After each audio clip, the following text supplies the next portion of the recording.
Today, Exploring the Horizons is going to take you over to a ghost town along a beautiful scenic hiking trail up in the Oregon mountains, not too far from the city of Las Cruces. First stop is going to be Boyd Sanatorium, and then after the sanatorium, we're going to go on to visit Patten Mountain Camp, which used to be a luxury hotel back in 1872 when it was built by a Confederate named Van Patten. He was also a local Las Cruces as well. So as we go down this adventure, we're going to go to the parking lot, pay $5. Unfortunately, this machine did not work, so I had to go inside the ranger station itself to pay for my parking spot. Once the parking spot was squared away, I went past this bathroom that was on the left-hand side and began down the trail. Now, you can take dogs to this area, but you need to know that to go to the places around where the sanatorium is, as well as where the Van Patten Mountain Camp is, which is the main attraction for this area, you cannot take the dogs over there. However, there are other destinations along here, which I may do a video about on a later time. Haven't been over there in a while. So this is the first thing you're going to walk by as far as artifacts. It's going to be some sort of tank. If anybody knows what it is, I'm assuming it's a water tank. Let me know in the comments.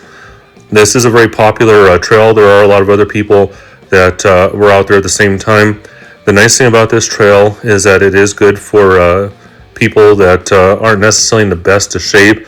Even though it is not paved, it is relatively flat.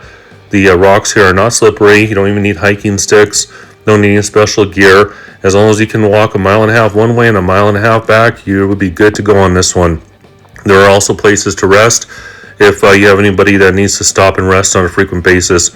Even the trees that we just saw, there was a bench over there. The first stop along this ghost town tour along this beautiful trail are going to be where the animals were kept for the hotel. So this area here is where various animals were kept. I don't know what the kind they were. Now these buildings are closed off, so you can't get in there. The reason why I was able to get my camera in there is because I stuck it to the window. And there's also a little bit of information about the history of the buildings as well. And the hole in the right, I'm going to stick my camera through that window so you can see inside through the screen. It's just amazing how well preserved these buildings are in a very beautiful shape. So we're going to go ahead and continue down the trail. This area is also known as Dripping Springs. Now, the problem is that New Mexico has been in a drought all winter, actually even before then, but this is time of this video is going to be March of 2025. The spring was more of a trickle in this case because there just wasn't the water flow to really keep it going. So we're going to go ahead and go straight to the Boyd Sanatorium. We're going to start passing by some of the buildings.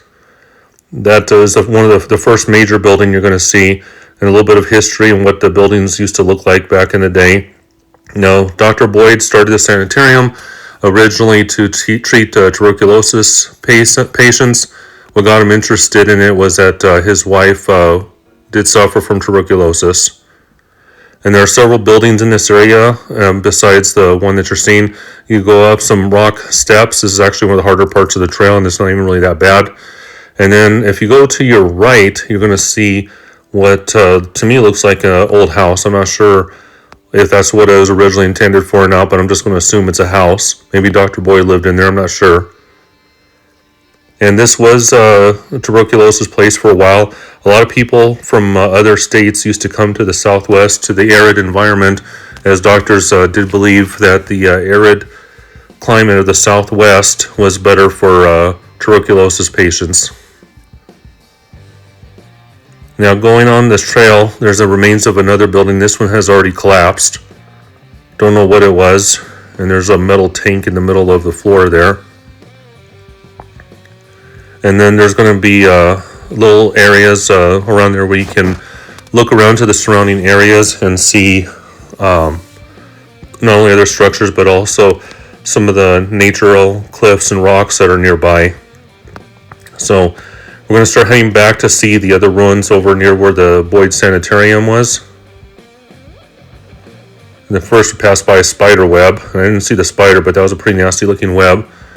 So there's these rock wall remnants of some sort of structures that were kept along here, and there's a trail that leads up past it.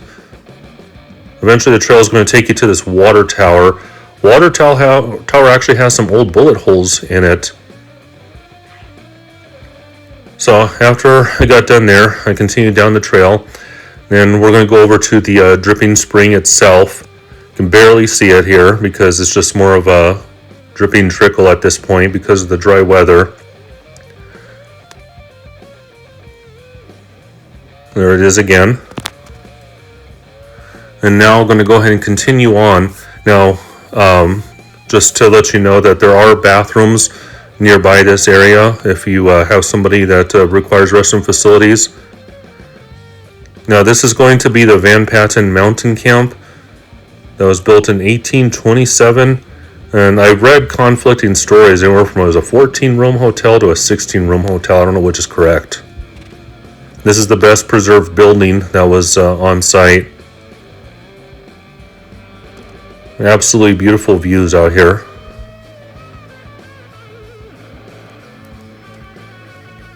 So this used to be the place where rich people used to come and play. Eventually it was sold in 1910 to Dr. Boyd.